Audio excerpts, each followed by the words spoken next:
Hello, today I have a presentation on cerebral palsy, a group of neurological disorders that affect movement, muscle tone, and posture. This presentation explores the causes, demographics, anatomy, physiology, diagnosis, and treatments of the condition, as well as the emerging use of AI in clinical management. This is an outline of what I will be discussing to begin with the etiology and demographics of cerebral palsy, then moving through the anatomy and physiology affected, followed by diagnostic and therapeutic interventions, and then a conclusion of what we covered. Cerebral palsy, or CP, is caused by a non-progressive injury to the developing brain. The damage occurs either in utero, during labor, or shortly after birth, disrupting normal neuronal pathways responsible for movement, coordination, and muscle tone. The timing of the injury differentiates prenatal, perinatal, and postnatal cases. The condition can result from disturbances in brain development or oxygen deprivation to the brain, leading to lasting motor impairments. Key risk factors include preterm birth, low birth weight, multiple pregnancies, and maternal infections such as cytomegalovirus or toxoplasmosis. Birth complications like asphyxia or intracranial hemorrhage also increase the risk. Postnatally, traumatic brain injury and meningitis are known contributors. AI models are increasingly used in neonatal medicine to identify infants at risk for CP. These systems analyze MRI data and early movement patterns to predict potential motor dysfunction, enabling earlier intervention. According to the CDC, approximately 1 in 345 children in the US has cerebral palsy, making it the most common motor disability in childhood. Globally, it affects about 2 to 3 per 1,000 live births. The prevalence is higher among males and preterm or low birth weight infants. Cerebral palsy is non-progressive, meaning the brain injury does not worsen, but the symptoms and secondary complications can change over time. In high-income countries, the incidence of CP has stabilized or slightly declined due to advances in obstetric and neonatal care.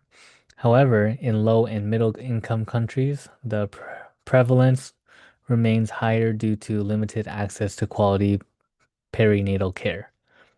Interestingly, improved survival rates among very premature infants have sustained overall CP prevalence as more at-risk infants now live through the neonatal period.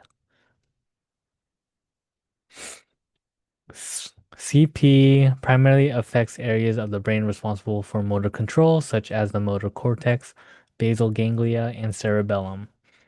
Damage to the motor cortex leads to impaired voluntary movements, while basal ganglia injury can cause involuntary movements. Cerebellar involvement affects balance and coordination. A label diagram of the brain's motor pathway helps illustrate how disruptions in these areas result in abnormal muscle tone and reflexes.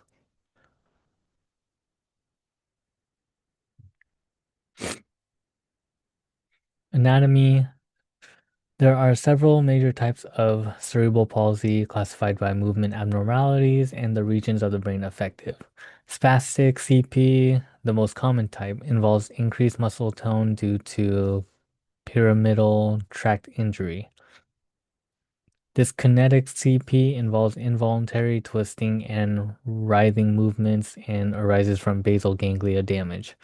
Ataxic CP involves coordination and balance issues from cerebellar injury, while mixed types involve multiple regions of the brain. Each type present distinct clinical challenges and therapeutic needs. In cerebral palsy, upper motor neuron signals that regulate voluntary muscle activity are disruptive, causing impaired neuromuscular control.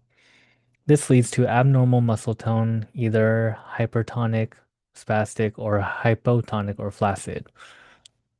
Delayed developmental milestones such as crawling or walking are common indicators. Some individuals also experience cognitive or sensory impairments depending on the extent and location of the brain injury. Although CP is not progressive, the brain injury remains static. Symptoms may evolve as the individual grows.